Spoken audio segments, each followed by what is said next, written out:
Hello viewers, welcome back to my channel. আজকে আমরা দেখব অ্যান্ড্রয়েড স্টুডিও কিভাবে আপডেট করতে হয় এবং নতুন প্রজেক্ট ক্রিয়েট করতে হয়। So let's do it. আমরা অ্যান্ড্রয়েড স্টুডিও ওপেন করব এবং কম্পিউটারে প্রপার ইন্টারনেট কানেকশন রাখব এবং অ্যান্ড্রয়েড স্টুডিওর উপরে যে হেল্প আছে আমরা হেল্পে ক্লিক করব এবং নিচের দিকে চলে যাব। এখানে চেক ফর আপডেটস আছে, আমরা চেক ফর আপডেটসে ক্লিক করব। ক্লিক করার সাথে সাথে দেখেন নিচে লোডিং হচ্ছে। সো আমরা একটু ওয়েট করব এবং একটা পপ আপ চলে আসছে Android studio giraffe 2022.3.1 path 1 available. নিচে লেখা আছে আপডেট। আমরা এই আপডেটে ক্লিক করব। ক্লিক করার সাথে সাথে এরকম একটা ইন্টারফেস আসছে। এটা মূলত অ্যান্ড্রয়েড স্টুডিও জিরাফ ভার্সনের যে নতুন ফিচারগুলো আছে তা এখানে আছে। নিচে যে ডাউনলোড আছে আমরা এই ডাউনলোড বাটনে ক্লিক করব। ক্লিক করার সাথে সাথে অ্যান্ড্রয়েড স্টুডিওর যে অফিসিয়াল ওয়েবসাইট আছে আমাদের এই অফিসিয়াল ওয়েবসাইটে নিয়ে যাবে এবং নিচে অ্যান্ড্রয়েড স্টুডিও জিরাফ আমরা এখানে ক্লিক করব। ক্লিক করার পরে এখানে টার্মস অ্যান্ড কন্ডিশন আছে, এটা আমরা স্ক্রল করে নিচের দিকে চলে যাব এবং এখানে আমরা টিকমার্ক করে দেবো। এখানে অ্যান্ড্রয়েড স্টুডিও জিরাফ ডাউনলোড, এই ডাউনলোডে ক্লিক করব। ডাউনলোডে ক্লিক করার সাথে সাথে ডাউনলোডের যে অপশন এটা আমাদের উপরে দেখা যাবে। এটা মূলত ইন্টারনেটের স্পিডের উপর নির্ভর করবে কত দ্রুত ডাউনলোড হবে। সো আমরা একটু ওয়েট করব।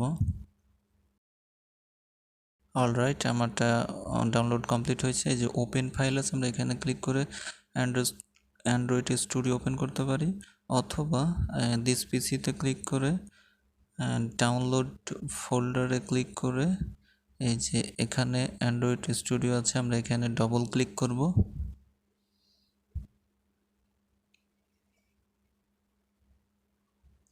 ডবল ক্লিক করার পরে এই যে এখানে একটা পপ আপ আসছে।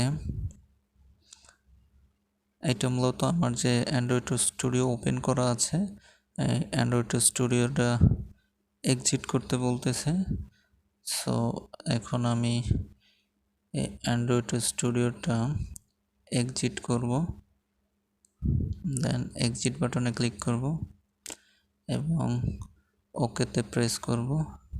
ওকেতে প্রেস করার সাথে সাথে কম্পিউটারে একটা পপ আপ আসবে। এখানে মূলত ইয়েস অথবা নো থাকবে, আমরা অবশ্যই ইয়েস বাটনে ক্লিক করব। ক্লিক করার সাথে সাথে আনইনস্টল ওল্ড ভার্সন, আমাদের যে অ্যান্ড্রয়েড স্টুডিও আছে এটা আনইনস্টল হবে। সো আমরা নেক্সটে ক্লিক করব। নেক্সটে ক্লিক করার সাথে সাথে এরকম একটা নতুন ইন্টারফেস আসবে। এটা মূলত আমাদের যে ওল্ড প্রজেক্টগুলো আছে এটা রিমুভ হয়ে যাবে। দেন আমরা ওকেতে ক্লিক করব। ওকেতে ক্লিক করার পর welcome to Android studio setup দেখাচ্ছে। দেন আমরা নেক্সটে ক্লিক করব, আবারও নেক্সটে ক্লিক করব, দেন আবারও নেক্সটে ক্লিক করব। ফাইনালি আমাদের যে ইনস্টল বাটন আছে আমরা এই ইনস্টল বাটনে ক্লিক করব। ইনস্টল বাটনে ক্লিক করার সাথে সাথে ইনস্টলিং শুরু হয়ে গেছে। দেন আমরা একটু ওয়েট করব ইনস্টল কমপ্লিট হওয়া পর্যন্ত। ওকে, আমারটা কমপ্লিট হয়ে গেছে। আমরা আবারও নেক্সটে ক্লিক করব। নেক্সটে ক্লিক করার পর ফাইনালি আমরা ফিনিশ বাটনে ক্লিক করে দেব। ফিনিশ বাটনে ক্লিক করার সাথে সাথে আমাদের অ্যান্ড্রয়েড স্টুডিওর যে নতুন ভার্সন জিরাফ এই ইন্টারফেসটা ওপেন হয়েছে এবং অ্যান্ড্রয়েড স্টুডিওর যে প্রজেক্ট আছে এই প্রজেক্টের কম্পোনেন্টসগুলো সেট আপ হচ্ছে। এই নিচের বারের দিকে আমরা লক্ষ্য রাখবো। অলরাইট, আমাদের নিচের বার কমপ্লিট হয়েছে এবং উপরে লেখা আছে হোয়াটস নিউ ইন জিরাফ। এখানে জিরাফ ভার্সনের নতুন ফিচারগুলো আছে এবং এটা আমরা মিনিমাইজ করে দেব। এখন আমরা দেখব অ্যান্ড্রয়েড স্টুডিও জিরাফ ভার্সনে কিভাবে নতুন প্রজেক্ট ক্রিয়েট করতে হয়। So let's do it. প্রথমে আমরা অ্যান্ড্রয়েড স্টুডিও ওপেন করে নেব।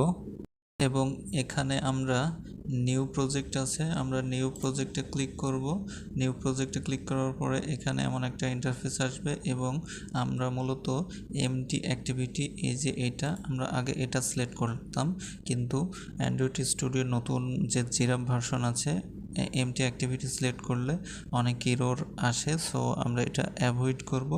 এবং নিচে যে এমটি ভিউজ অ্যাক্টিভিটি আছে, মূলত আমরা এই এমটি ভিউজ অ্যাক্টিভিটি সিলেক্ট করব এবং নেক্সটে ক্লিক করব। নেক্সটে ক্লিক করার পরে এরকম একটা ইন্টারফেস আসবে। প্রথমে আছে নেম, অ্যান্ড্রয়েড অ্যাপসের এখানে মূলত নেম দিতে হবে। আমি নাম চেঞ্জ করছি না, বাই ডিফল্ট যেটা আছে এটাই রেখে দিচ্ছি। প্যাকেজ নেমও আমি চেঞ্জ করছি না, বাই ডিফল্ট যেটা আছে এটাই থাক। সেভ লোকেশন বাই ডিফল্ট যেটা আছে এটাই রাখছি। ল্যাঙ্গুয়েজ মূলত যদি কটলিন সিলেক্ট করা থাকে তো আমরা এখান থেকে জাভা সিলেক্ট করে দেব এবং মিনিমাম এসডিকে API 21 ললিপপ আছে, এটা আমরা সিলেক্ট করে দেব এবং নিজে বিল্ড কনফিগারেশন ল্যাঙ্গুয়েজ আছে, কটলিন DSL আছে। সো আমরা এখান থেকে সবার লাস্টে যেটা আছে DSL বিল্ড ডট গ্রেডেল, এটা আমরা সিলেক্ট করে দেব এবং ফিনিশ বাটনে ক্লিক করব। ফিনিশ বাটনে ক্লিক করার সাথে সাথে অ্যান্ড্রয়েড স্টুডিও কম্পোনেন্টসগুলো সেট আপ হবে এবং আমরা মূলত নিচে এইবারের দিকে লক্ষ্য রাখব এবং এখানে যে বিল্ড আছে আমরা এই বিল্ডে ক্লিক করব এবং ক্লিক করার সাথে সাথে দেখেন এখানে লেখা আছে সিঙ্ক। এখন এই প্রজেক্টটা সিঙ্ক হচ্ছে এবং আমরা একটু ওয়েট করব। অলরাইট, দেখেন সিঙ্ক কমপ্লিট হয়ে গেছে এবং এখানে ফিনিশ লেখা আছে। সো আমরা এখন অ্যান্ড্রয়েড স্টুডিওর activity underscore main dot XML click করব এবং এক্সএমএল ক্লিক করার পরে আমরা জুম ইন করার পরে দেখেন এখানে লেখা আছে hello world. So by default android স্টুডিওর ফার্স্ট অ্যাপ্লিকেশন হ্যালো ওয়ার্ল্ড অটোমেটিকভাবে ক্রিয়েট হয়। সো এভাবেই অ্যান্ড্রয়েড স্টুডিওতে কোনো এরর ছাড়া প্রজেক্ট ক্রিয়েট করতে পারবেন। ভিডিওটি যদি ভালো লাগে অবশ্যই একটি লাইক দেবেন, কমেন্ট করে আপনাদের মতামত জানাতে ভুলবেন না। দেখা হচ্ছে নেক্সট কোনো ভিডিওতে, সঙ্গেই থাকুন।